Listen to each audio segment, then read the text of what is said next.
তোমরা কেমন আছো বলো? অনেকদিন তো দেখা হয়নি। বুঝতেই পারছো, সারা পৃথিবীর মানুষ খুব দুঃসময়ের মধ্য দিয়ে যাচ্ছে। আমরা সবাই ঘরের মধ্যে আবদ্ধ হয়ে আছি, তোমরাও আছো। ভীষণ মন খারাপ, অনেকদিন তোমাদের দেখিনি। তোমাদেরও নিশ্চয়ই খুব মন খারাপ। তবু আমার মনে হয় যে এই বদ্ধ সময়ের মধ্যেও আমাদেরকে পড়াশোনার কাজ একটু এগিয়ে নিয়ে যেতে হবে। বিশেষ করে ধরো, যারা মাধ্যমিকের পরীক্ষার্থী এবং সামনে হায়ার সেকেন্ডারি পরীক্ষা ফেস করবে, তাদেরকে তো পড়াশোনাটা করতেই হবে। এই জন্য আমি বিশেষ করে হায়ার সেকেন্ডারি কোর্সে যদি তোমাদের 12-এর ক্লাস শুরু হয়ে যেত, তাহলে আমি যে কবিতাটা তোমাদের প্রথম শুরু করতাম সেটা হচ্ছে জীবনানন্দ দাশের লেখা শিকার কবিতাটা। তা আমি সেই কবিতাটা আলোচনা করব আজ।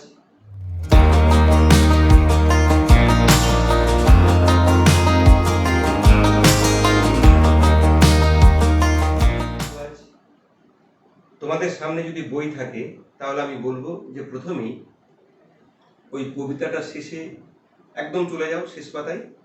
সেখানে দেখো যে কবির পরিচিতি দেওয়া আছে, মানে কবি জীবনানন্দ দাশ কত সালে জন্মগ্রহণ করেছেন, কত সালে মারা গেছেন, তার উল্লেখযোগ্য কাব্যগ্রন্থগুলি কি কি, এবং এই যে কবিতা শিকার বলে, এই কবিতাটি কোন কাব্যগ্রন্থে প্রথম প্রকাশিত হয়েছিল, এই সমস্ত কিছু তোমরা পেয়ে যাবে।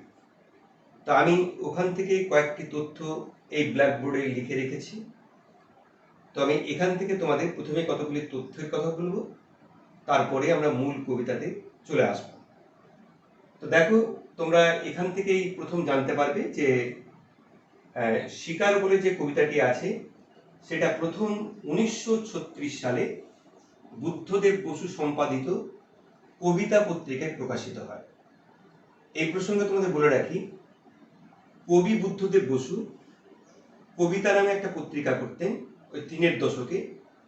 1930 থেকে 1940-এর মাঝামাঝি সময়ে খুব জনপ্রিয় একটা পত্রিকা ছিল। বিশেষ করে রবীন্দ্রনাথ ঠাকুরের পরবর্তী সময়ে, মানে যেটাকে বলা যায় রবীন্দ্র ভাবনা মুক্ত যে কবিতা চর্চা, সেই কবিতা চর্চার প্রধান মুখপত্র ছিল এই কবিতা পত্রিকায়। এবং তোমরা এটা একটু খোঁজ নিলে জানতে পারবে যে কবি বুদ্ধদেব বসু প্রথম আধুনিক কবিতা এই শব্দবন্ধটি ব্যবহার করছেন এবং আধুনিক কবিতার একটি সংকলন তৈরি করছেন। তো কবি বুদ্ধদেব বসুর কবিতা বলে যে পত্রিকাটা রয়েছে, সেখানে 1936 সালে কবি জীবনানন্দ দাশের শিকার কবিতাটি প্রকাশিত হচ্ছে। এরপরে ওই কবিতাটি 1942 সালে বনলতা সেন বলে যে কাব্যগ্রন্থ বেরোচ্ছে কবি, ওই কাব্যগ্রন্থে কবিতাটি অন্তর্ভুক্ত হচ্ছে। তার উপরে 1944 সালে 2 বছর পরে আরেকটি কাব্যগ্রন্থ বেরোয়, এটা দারুণ কাব্যগ্রন্থ মহাপৃথিবী। এই মহাপৃথিবী কাব্যগ্রন্থেও এই যে কবিতা শিকার, এটা কিন্তু অন্তর্ভুক্ত হয়। তাহলে আমরা 3টি তথ্য পাচ্ছি। প্রথম হচ্ছে যে বুদ্ধদেব বসু সম্পাদিত কবিতা পত্রিকায় এটা প্রকাশিত হয়েছে, বনলতা সেন কাব্যগ্রন্থে প্রকাশিত হয়েছে, আর মহাপৃথিবী কাব্যগ্রন্থে এটা প্রকাশিত হয়েছে। এই হচ্ছে শিকার কবিতা কোথায় প্রকাশিত হয়েছে, এর উৎস, এই সম্পর্কে তোমাদের প্রয়োজনীয় তথ্য। এবার আমি কবিতা প্রসঙ্গে ঢুকব। তো তোমাদের কাছে আমার একটা জানার ব্যাপার আছে যে জীবনানন্দ দাশের কোনো কবিতা তোমরা এর আগে পড়েছো কিনা, একটু মনে করে রাখো। আমার মনে হয় তোমরা এর আগে নিচু ক্লাসে কবি জীবনানন্দ দাশের কবিতা পড়েছো। যেমন ধরো ক্লাস 8-এ পারাগার দুপোহর ভালোবাসি বলে একটা কবিতা আছে। ক্লাস 9-এ আছে আকাশের 7টি তারা। যারা আগের সিলেবাসে পড়েছো তারা বাংলার মুখ আমি দেখিয়েছি এই কবিতার সঙ্গে পরিচিত আছো। এখন একটা আমার জানার ইচ্ছে আছে যে যে কবিতাগুলো তোমরা পড়ে এসছো কবি জীবনানন্দ দাশের, সেই কবিতাগুলো পড়ে কবি সম্পর্কে কোনো ধারণা হয় যে ওনার কাব্যের এটাই হচ্ছে বৈশিষ্ট্য? মানে ধরো বিষয়টা একটু পরিষ্কার করে দিই, আমরা যে সমস্ত বিখ্যাত কবির কবিতা পড়ি সেই কবিদেরকে নিজের নামে তো চিনি, এছাড়া অন্য কোনো নামেও চিনি। যেমন ধরো আমরা কাজী নজরুল ইসলামকে বলি বিদ্রোহী কবি। তো বিদ্রোহী কবি বলি কেন? মানে এই শব্দবন্ধের মধ্যে আমরা কিন্তু ওর কবিতার পরিচয় পাই, অর্থাৎ ওর মধ্যে এক ধরনের বিদ্রোহী সত্তা আছে, প্রতিবাদের সত্তা আছে। যেমন ধরো আমরা বলি কবি জসিমউদ্দিনকে যে পল্লী কবি জসিমউদ্দিন। তো পল্লী কবি বলি কেন? না, জসিমউদ্দিনের কবিতার মধ্যে পল্লী বাংলার চিত্র অনেক ভালোভাবে উঠে এসেছে। এইভাবে কবিকে যে নামে ডাকি, তো কবি জীবনানন্দ দাশকে কি নামে ডাকা যায়? কবি জীবনানন্দ দাশকে অনেকেই বলেছেন প্রকৃতির কবি। তো প্রকৃতির কবি কেন? প্রকৃতি বলতে আমরা কি বুঝি? প্রকৃতি বলতে ধরো আমরা বুঝি যে যে প্রজাতি আছে, মানুষ যেমন একটা প্রজাতি, অসংখ্য প্রজাতি আছে, মৌমাছি একটা প্রজাতি, বাঘ একটা প্রজাতি, এই পৃথিবীতে যত প্রজাতি আছে সে প্রজাতি যে ভৌগোলিক অবস্থানের মধ্যে বাস করছে, তার বাসযোগ্য যে আধার, সেটার জন্য কি আছে? মাটি, জল, জঙ্গল, নদী, পাহাড়, মরুভূমি, এই সমস্ত কিছু যেটার মধ্যে প্রজাতি বাস করে, এটাই হচ্ছে কিন্তু প্রকৃতি। এই প্রকৃতির নিখুঁত বর্ণনা জীবনানন্দের কবিতায়, একটা ছোট্ট ঘাস বা ঘাস ফড়িং, সেখান থেকে পিরামিডের বর্ণনা পর্যন্ত আমরা কিন্তু জীবনানন্দ দাশের কবিতার মধ্যে পাই, যে জন্য তাকে বলা হয় প্রকৃতির কবি। দীপ্তি ত্রিপাঠী বলে একজন আধুনিক কবিতার সমালোচক আছেন, তিনি কবি জীবনানন্দ দাশ সম্পর্কে বলেছেন যে জীবনানন্দ হচ্ছেন প্রকৃতির কবি এবং প্রকৃত কবি। তা আমরা প্রকৃতির কবি বুঝলাম যে কি কারণে প্রকৃতির কবি। এখন যদি প্রশ্ন করা হয় যে প্রকৃত কবি কেন? প্রকৃত মানে সত্যিকারের কবি। তাহলে যারা সকলেই কবিতা লিখছেন তারা কি সত্যিকারের কবি নন? এইখানে একটা বিষয় জানার আছে যে সত্যিকারের কবি সত্তা বলতে কি বুঝি, সত্যিকারের কবিতা বলতে কি বুঝি, কবিতাকে কবিতা হয়ে উঠতে গেলে কি কি দরকার পড়ে,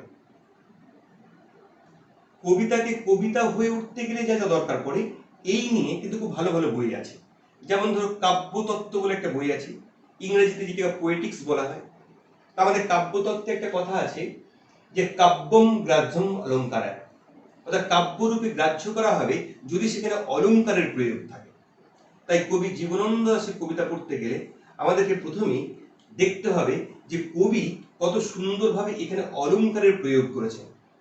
কবি জীবনানন্দ দাশ যেভাবে তার কবিতার মধ্যে অলঙ্কারের প্রয়োগ করেছেন সেটা অসাধারণ, যে জন্য তাকে বলা হয় প্রকৃত কবি। তো কি অলঙ্কারের প্রয়োগ করেছেন?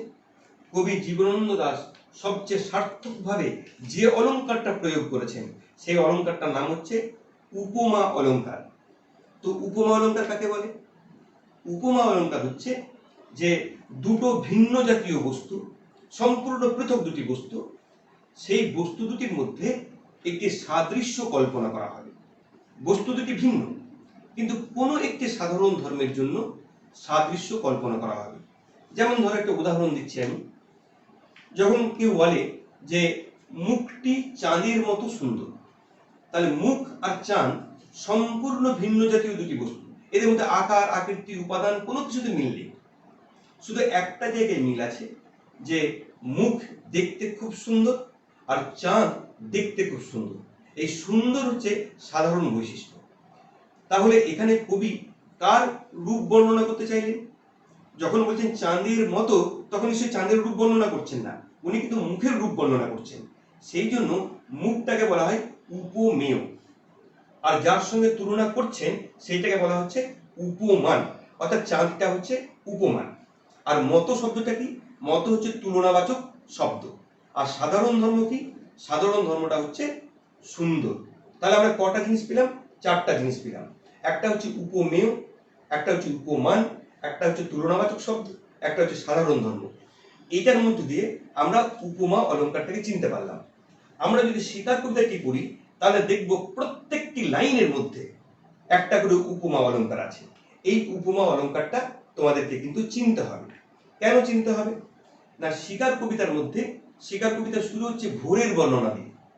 একটা প্রকৃতিকে যখন বর্ণনা করছেন কবি, তখন দেখা যাবে সেই বর্ণনার সময় সেটা কত সুন্দর, কত অপরূপ, এটা বর্ণনা করতে গিয়ে কবি কিন্তু অসংখ্য উপমা অলঙ্কারের সাহায্য নিচ্ছেন।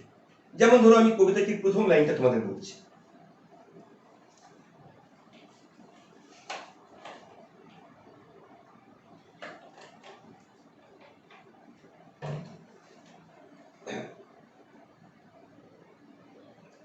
দেখো কবিতার একদম প্রথম লাইন, প্রথম শব্দ হচ্ছে ভোর, তারপরেই বলা হয়েছে আকাশের রং ঘাস ফড়িংয়ের দেহের মতো কোমল নীল। এই লাইনটার মধ্যে একটা উপমা অলঙ্কার আছে।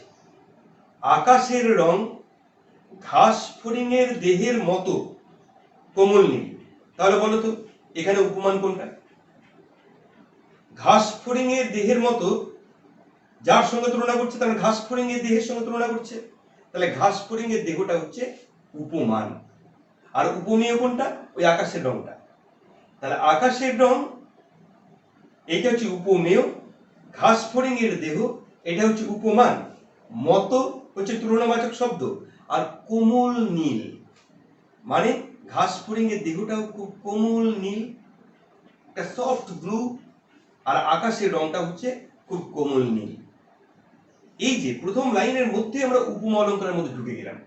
ভোরের বর্ণনার দিকে কবিটা বললেন, আকাশের দিকে তাকালেন, ভোর তো শুধু আকাশ দেখলে হবে না, চোখ নিচেও রাখতে হবে। তাই পরের লাইনে বলছেন চারদিকের পেয়ারা ও নোনা গাছ টিয়ার পালকের মতো সবুজ। তাহলে চারদিকে পেয়ারা আর নোনার গাছ আছে, সেই গাছগুলো টিয়া পাখির পালকের মতো সবুজ। এখানেও কিন্তু একটা উপমা অলঙ্কার আছে, প্রত্যেকটি লাইনের মধ্যে একটা করে উপমা অলঙ্কার। এই বছরই হায়ার সেকেন্ডারি পরীক্ষায় একটা প্রশ্ন এসেছে। প্রশ্নটা হচ্ছে যে শিকার কবিতায় যে ভোরের বর্ণনা দেওয়া হয়েছে, সেই ভোরের বর্ণনাটা এখানে তোমরা বিশ্লেষণ করো, বর্ণনাটা তুলে আনো।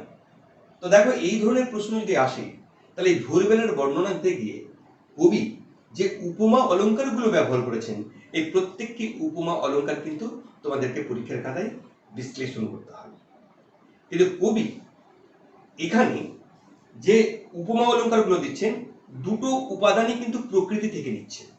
দেখা যায় পেয়ারা গাছ প্রকৃতি, টিয়া পাখিটাও কিন্তু প্রকৃতির মধ্যে হচ্ছে, ঘাস ফড়িং কিংবা আকাশ দুটোই কিন্তু নেচার। নেচার থেকে উনি কিন্তু উপাদানগুলো সংগ্রহ করছেন, পরস্পরের সঙ্গে তুলনা করছেন, কোথাও রঙের সঙ্গে তুলনা, কোথাও গন্ধের সঙ্গে তুলনা, এই তুলনাগুলো আমরা দেখতে পাবো। কিন্তু জীবনানন্দ দাশ তার কবিতার মধ্যে অনেক সময় উপাদান শুধু প্রকৃতি থেকে নেন না, প্রকৃতি থেকে কোনো একটা উপাদান নিলেন আর ইতিহাস থেকে কোনো একটা উপাদান নিলেন, তারপর সেটা তুলনা করলেন। যে কারণে জীবনানন্দ দাশ সম্পর্কে যারা আলোচনা করেছেন, তারা বলেছেন যে জীবনানন্দ দাশের মধ্যে তিন ধরনের চেতনা কাজ করে। একটা হচ্ছে প্রকৃতি চেতনা, একটা হচ্ছে ইতিহাস চেতনা, আরেকটা হচ্ছে মৃত্যু চেতনা। এখন শিকার কবিতার মধ্যে এই তিনটি চেতনাই আছে। তো আমরা প্রথম চেতনা নিয়ে আলোচনা করেছি, তা হচ্ছে প্রকৃতি চেতনা। প্রকৃতি কিভাবে রয়েছে, প্রকৃতির উপাদানগুলো থেকে কিভাবে উপমা অলঙ্কার উনি ব্যবহার করছেন। কিন্তু ইতিহাস চেতনা কিভাবে আছে, মানে ওনার প্রত্যেকটি কবিতার মধ্যে, ওনার বিখ্যাত কবিতা হচ্ছে বনলতা সেন। বনলতা সেন কবিতা তোমরা প্রায় বোধহয় অনেকে পরিচিত, কারণ এটা পৃথিবীর বহু ভাষাতে অনুবাদ করা হয়েছে, তোমরা অনেকেই জানো। বনলতা সেন কবিতা শুরু হচ্ছে, সেখানেও দেখা যাবে শুরুতেই একটা ইতিহাস চেতনা আছে। যেমন ধরো কবি বলছেন যে হাজার বছর ধরে আমি পথ হাঁটিতেছি পৃথিবীর পথে, সিংহল সমুদ্র থেকে নিশীথের অন্ধকারে মালয় সাগরে অনেক ঘুরেছি আমি, বিম্বিসার অশোকের ধূসর জগতে সেখানে ছিলাম আমি। কবি আসছেন কিন্তু বনলতা সেনের কাছে, কিন্তু আসতে গিয়ে বলছেন আমি সে সিংহল সমুদ্র, মালয় সাগর কিংবা বিম্বিসার অশোকের সময় থেকে আজ পর্যন্ত হাঁটছি। ওই যে অতীত থেকে আসছেন, এখানে একটা ইতিহাস চেতনা কিন্তু কাজ করছে। এখানে যে উদাহরণগুলো দেওয়া আছে, যেমন ধরো বনলতা সেনের রূপ বর্ণনা করছেন, তখন কবি কিন্তু রূপ বর্ণনা করতে গিয়েও যে উপমা অলঙ্কার ব্যবহার করছেন। বলছেন চুল তার কবেকার অন্ধকার বিদিশার নিশা, মুখ তার শ্রাবস্থির কারুকার্য, তার মুখটা দেখতে কেমন? ওই শ্রাবস্তী নগর, ইতিহাসের কোন এক নগর, তার যে কারুকার্যগুলো আছে তার মতো। তাহলে এখানে উপাদানগুলো কোত্থেকে নিলেন? এখানে উপাদানগুলো নিলেন কিন্তু ইতিহাস থেকে। এখানে কিন্তু ইতিহাস চেতনা কাজ করছে। তো আমরা শিকার কবিতার মধ্যে দেখি, শিকার কবিতার মধ্যে আমরা দেখব যে আকাশে একটি তারা আছে। ওই ভোরবেলায় আকাশের তারাটি দেখে কবির কি মনে হচ্ছে? উনি দুবার দুটো উপমা নিয়েছেন। একবার বলেছেন একটি তারা এখনো আকাশে রয়েছে, পাড়াগার বাসর ঘরে সবচেয়ে গধূলি মদির মেয়েটির মতো। ওই তারাটি কেমন না, কোনো একটি পাড়াগার, কোনো একটি বালিকা বধূর বিয়ে হয়ে গেছে, সে বাসর ঘরে একাকী খুব লজ্জাবতী হয়ে যে থাকে, ঠিক সেই রকম। তাহলে এইটা আমাদের পাড়াগা থেকে উদাহরণ নিলেন, কিন্তু তার পরের উদাহরণটা, উপমাটা খুব মারাত্মক। এটা ইতিহাস থেকে নিচ্ছেন। কিংবা মিশরের মানুষই তার বুকের থেকে যে মুক্তা আমার নীল মদের গেলাসে রেখেছিল হাজার হাজার বছর আগে এক রাতে, তেমনি তেমনি একটি তারা আকাশে জ্বলছে এখনো। মিশরে সে ফেরাউদের সময় যে সমস্ত নর্তকীরা ফেরাউদের মনোরঞ্জন করত, তাদের ফেরাউদের গ্লাসে তাদের বুক থেকে মুক্ত ছেড়ে দিত। সেই মুক্তটা যেমন জলজল করত, ঠিক সেই রকম জলজল করছে। তাহলে বুঝুন কোন মিশর নগর, সেখানে ফেরাউদের রাজাদের সঙ্গে নর্তকীর বুকের মুক্তার কি সম্পর্ক, সেইটাকে কিন্তু উপমা হিসেবে তুলে নিয়ে এলেন। এইটাই হচ্ছে ইতিহাস চেতনা। এতক্ষণ ধরে আমরা শিকার কবিতার আসলে কাঠামো নিয়ে আলোচনা করলাম, এর উপমা, এর অলংকার, এর শব্দ চয়ন, আর আলোচনা করলাম দুটি চেতনা, একটা হচ্ছে প্রকৃতি চেতনা, একটা হচ্ছে ইতিহাস চেতনা। কিন্তু যেটা শিকার কবিতায় সবচেয়ে গুরুত্বপূর্ণ বিষয়, তা হচ্ছে মৃত্যু চেতনা। এই কবিতায় একটি মৃত্যুর ঘটনা আছে। জীবনানন্দ দাশের প্রায় প্রত্যেকটি কবিতায় মৃত্যুর অনুষঙ্গ আছে, এবং এই মৃত্যু খুব অনাকাঙ্ক্ষিত। এই মৃত্যু আমাদের বিমর্ষ করে, আমাদের বিষাদগ্রস্ত করে, কারণ এই মৃত্যুর অনেক সময় কারণটা জানা যায় না। ইভেন যে মারা যায় সেও হয়তো কারণটা খুব ভালো করে জানে না। যেমন ধরো একটা বিখ্যাত কবিতার কথা বলি, কবি জীবনানন্দ দাশেরই কবিতা ৮ বছর আগের একদিন। সেখানে একজন আত্মহত্যা করেছে, কিন্তু সে কেন আত্মহত্যা করেছে এর কারণটি লিখতে গিয়ে কবি লিখছেন, অর্থ নয়, কীর্তি নয়, সচ্ছলতা নয়, আরো এক বিপন্ন বিস্ময় আমাদের অন্তর্গত রক্তের ভিতরে খেলা করে, আমাদের ক্লান্ত করে। লাশ কাটা ঘরে সেই ক্লান্তি নেই, তাই লাশ কাটা ঘরে চিত হয়ে শুয়ে আছে টেবিলের পরে। বুঝো, আমাদের অন্তর্গত রক্তের ভিতরে কোনো এক ক্লান্তি বোধ আমাদেরকে ক্লান্ত করে। অর্থ নয়, কীর্তি নয়, টাকা পয়সার জন্য নয়, কোনো সম্মান টম্মানের জন্য নয়, কোনো কিছুর জন্য নয়, সে শুধুমাত্র ওই ক্লান্তি থেকে মুক্তি পাওয়ার জন্য আত্মহত্যা করেছে। কিন্তু এই লোকটা যখন আত্মহত্যা করতে যায়, ওই কবিতায় আমরা দেখেছি সে কিন্তু জীবন আর মৃত্যু এটা মাঝে পড়ে যায়, এর টানা পড়ে নেই। এই জীবন আর মৃত্যুর মাঝে পড়ে শেষ পর্যন্ত মৃত্যুকে বেছে নিতে যারা বাধ্য হয়, সেইটাই হচ্ছে জীবনানন্দ দাশের মৃত্যু চেতনা। শিকার কবিতার মধ্যে আমরা দেখব একজনের মৃত্যু ঘটছে, এবং এই মৃত্যু খুব ট্র্যাজিক মৃত্যু। কিন্তু সেই চরিত্রটি কে, কার মৃত্যু ঘটছে? এই কবিতার সবচেয়ে উজ্জ্বল বৈশিষ্ট্য হচ্ছে এই মৃত্যু আমাদেরকে ব্যথিত করে, আমাদেরকে কিন্তু আমাদের কি বলা যায় যে অবরুদ্ধ যে কান্না, সে কান্নাটাকে বাইরে বের করে নিয়ে আসে। কিন্তু এই মৃত্যু কোনো মানুষের নয়, মানুষের মৃত্যু নয়। অন্য কবিতায় মানুষের মৃত্যু নিয়ে কথা বলেছেন, এই কবিতায় মৃত্যু হচ্ছে একটি হরিণের মৃত্যু, এবং ট্র্যাজেডি হচ্ছে একটা হরিণের ট্র্যাজেডি। হরিণের যে ট্র্যাজেডি সেইটা কিন্তু আমাদেরকে খুব ভাবায়, যে জন্য এই কবিতাটি নিয়ে প্রচুর কাজ হয়েছে। কিভাবে হরিণের ট্র্যাজেডি? দেখবে কোন একটা ট্র্যাজিক সিচুয়েশন তৈরি করতে গেলে যার পতনের জন্য, যার মৃত্যুর জন্য আমরা ব্যথা পাবো, আমরা কষ্ট পাবো, সেই চরিত্রকে কিন্তু খুব মহৎ করে গড়ে তুলতে হবে। তাকে যদি কেউ মহৎ না করা হয় তাহলে তার পতনটা আমাদের বুকে লাগবে না। যেই জন্য এই কবিতায় হরিণকে দেখতে পায়, সেই বাদামি রঙের হরিণ, সে কিন্তু এই কবিতার হিরো।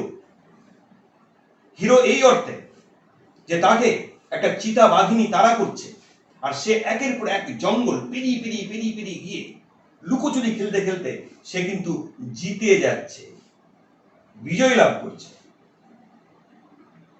এবং সে একের পর এক জঙ্গলের অন্ধকারে কাটিয়ে কাটিয়ে যখন ভোরের আলো চলে আসে, তখন সেই হরিণ ভাবতে শুরু করে যে যা, আর আমার পিছনে কোনো চিতাবাঘ নেই, যে আমাকে এতক্ষণ তাড়া করছিল সে পরাজিত হয়েছে।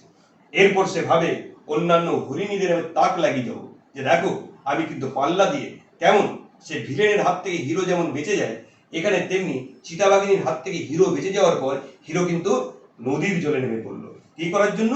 সারা রাতের সমস্ত ক্লান্তি ধুয়ে ফেলার জন্য। এরপর আমরা কবিতায় কি দেখেছি? অদ্ভুত একটা সিনেমাটিক বর্ণনা পাই। সিনেমাটিক বর্ণনা হচ্ছে এরকম যে নদীর জলে যখন স্নান করছে, হঠাৎ একটা শব্দ, প্রচন্ড জোরে শব্দ, আর তারপর নদীর জলটা লাল হয়ে যায়। এর পরের বর্ণনা পাই, ঘাসের উপর কতগুলো বন্দুক পড়ে আছে, আর কতগুলো টেরি কাটা লোক সাহেব, আর তাদের পেট থেকে ধোঁয়া উঠছে, অর্থাৎ হরিণের মাংস রান্না হয়েছে। কবিতার টোটাল টুইস্ট, কবিতাটা শেষকালে এসে অদ্ভুত রকমের টার্ন নিল। তা হচ্ছে নাগরিক সভ্যতা কিভাবে আমাদের অরণ্যের সহজাত বাস্তুতন্ত্রকে বিনষ্ট করছে, তার বর্ণনা কিন্তু উঠে এসেছে। এটাই হচ্ছে কবিতার শেষ দিকটা। এই কবিতাটার মধ্যে অদ্ভুত একটা সিনেমাটিক চিত্রকল্প আছে। তোমাদের সিলেবাসে যারা প্রজেক্ট করবে দেখবে সিনেমা স্ক্রিপ্ট লেখার একটা ব্যাপার আছে। তো আমার মনে হয় যে শিকার কবিতার সিনেমা স্ক্রিপ্ট খুব ভালো লেখা যায়। ওই যে বাইরে একটা জোরে আওয়াজ হলো, বন্দুকের আওয়াজ, এটাকে আমরা ওভার সাউন্ড বলি। তারপর হরিণটাকে দেখালাম না, নদীর জল লাল হয়ে গেল। তারপর কাট করার পর দেখছি কতগুলো বন্দুক পড়ে আছে, হরিণের দেহটা পড়ে আছে। কবি লিখলেন সে ঘুমোচ্ছে এবং নিরপরাধ ঘুম। এই নিরপরাধ ঘুম শব্দটি কবি ব্যবহার করলেন।